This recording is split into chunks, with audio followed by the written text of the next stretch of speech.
자, 이 시간에 책 읽기 여행을 떠나보겠습니다. 책 제목은 한 번에 되지 않는 사람, 한 번에 되지 않는 사람, 쉽게 얻은 사람은 모르는 일의 기쁨에 관하여 김경호 지음, 싫은 소리 하는 사람과 잘 지내는 법, 주변 사람들에게 듣기 싫은 소리를 입버릇처럼 하는 사람이 있습니다. 대표적인 사람이 여러 사람이 있는 자리에서 누군가의 콤플렉스를 농담의 소재로 올리는 사람입니다. 이런 사람들은 보통 자신이 꽤나 유머스러한 사람이라고 생각해서 수시로 당사자가 언급하고 싶지 않은 부분을 콕콕 집어 장난삼아 얘기합니다. 그러다 당사자가 기분 나쁜 내색이라고 하면 오히려 그 사람을 탓합니다. 야, 다 웃자고 한 얘기잖아. 너는 예능을 다큐로 봤냐? 이런 사람들은 당사자에게는 불쾌한 농담이 재미있다고 생각하기 때문에 그런 식의 농담을 한 번에 그치는 것이 아니라 기회가 있을 때마다 반복적으로 합니다. 당사자는 기분 나쁘고 불쾌하지만 내색하기 쉽지 않습니다. 그 상황에서 정색하면 쿨하지 못한 사람이나 지나치게 예민한 사람으로 매도당할 수 있기 때문입니다. 사실 농담으로 언급된 부분에 대해 평소 신경 쓰지 않았는데도 불쾌한 농담에 불편한 감정을 노출했다가는 마치 그 부분에 대단한 콤플렉스를 갖고 있는 것처럼 비춰질까봐 화를 꾹 참기도 합니다. 기분 나빠도 겉으로는 아무렇지도 않은 척 쓴웃음을 지으며 쏘가리합니다.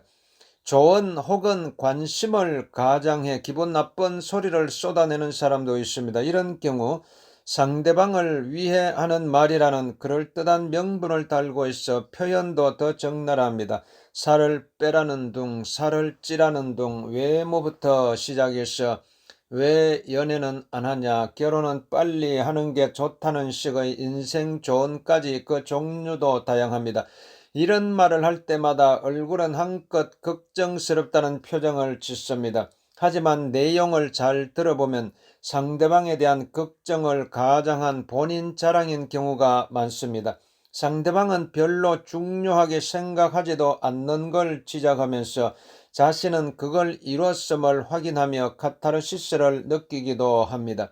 그 꼴이 보기 싫어 그런 소리 좀 하지 말라고 하면 오히려 서운하다는 표정으로 그 시답잖은 명분을 다시 끄집어냅니다. 네가 걱정돼서 그러지. 다 너 생각해서 그러는 것 아니겠냐? 세상에 가족을 제외하고 본인보다 본인 인생을 더 걱정하는 사람은 없습니다. 그런데도 마치 크게 마음 써서 생각해 주는 양 남에게 이런 말을 하는 사람들이 있습니다. 주위에 이런 사람이 많으면 사회생활이 참 피곤합니다. 가뜩이나 해야 할 일도 많고 걱정할 것도 많은데 수시로 찾아와서 불필요한 오지랖을 부리는 사람이 있으면 스트레스가 쌓이고 그 시간이 길어지면 병이 됩니다. 그런 사람을 피할 수 있다면 좋을 텐데 문제는 조직 생활을 해야 하는 경우 내 마음대로 그 사람을 피할 수가 없다는 것입니다. 어쩔 수 없이 계속 참기만 하다 보면 어느 순간부터 그 사람이 미워지고 원망이 쌓입니다.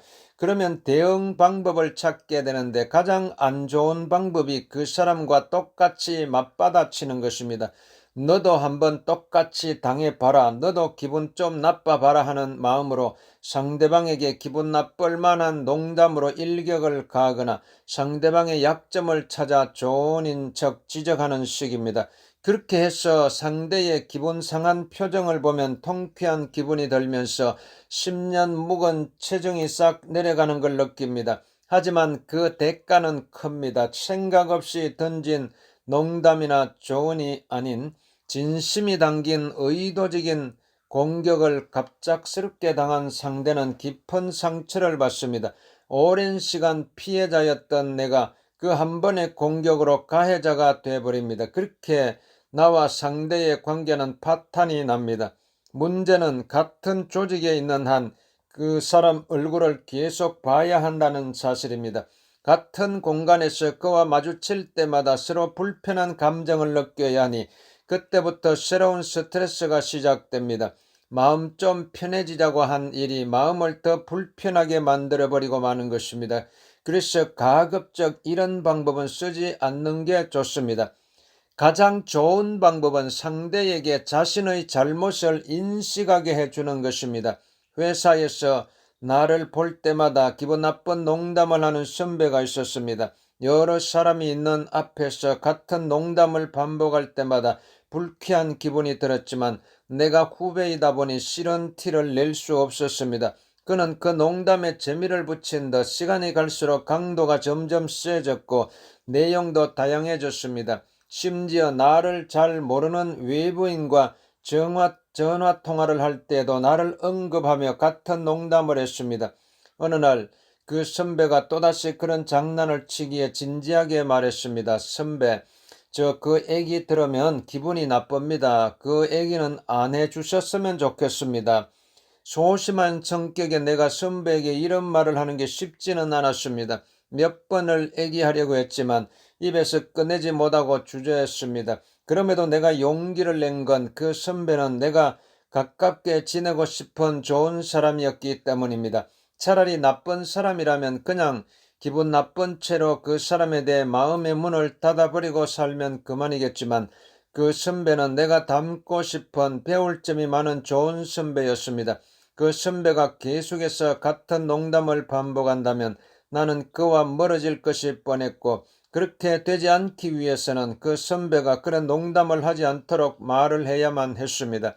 결국 나는 그 선배와 둘이 있을 때 그 얘기를 꺼냈고 그 말을 들은 선배는 크게 당황했지만 내 뜻을 이해한 듯 했습니다. 그 이후로 그 선배는 다시는 내 앞에서 같은 농담을 하지 않았고 우리는 계속 좋은 관계를 유지할 수 있었습니다. 주변 사람에게 기분 나쁘라고 의도적으로 안 좋은 말을 하는 사람은 잘 없습니다. 농담이든 조언이든 듣기 싫은 소리를 반복하는 사람은 그 말이 상대를 기분 상하게 한다는 사실을 모르는 경우가 대부분입니다. 그런 사람에게는 그것이 잘못된 것임을 알게 해줄 필요가 있습니다. 평소 악의가 있어서 그런 말을 하는 것이 아니기 때문에 솔직하게 표현하면 정말 나쁜 사람이 아니고서야 대부분 미안하게 생각하고 잘못을 고치려고 합니다. 그런데 이때에도 주의할 것이 있습니다. 자칫 잘못하면 그 과정에서 서로 기분이 상하고 관계가 틀어질 수 있습니다. 중요한 건 분명하게 의사표시를 하되 절대로 말에 내 감정이 들어가서는 안 된다는 것입니다. 내가 그동안 기분 나빴던 순간들을 떠올리며 감정적으로 말을 꺼내면 상대도 감정적으로 대응하기 쉽습니다. 그럴 경우 대화는 서로 간에 감정 싸움으로 치닫게 되고 내가 의도하지 않은 결과가 나올 수 있습니다. 상대의 잘못을 지적하는 것인 만큼 최대한 예의를 갖춰서 담담하고 이성적으로 얘기해야 상대도 내 말에 집중하게 되고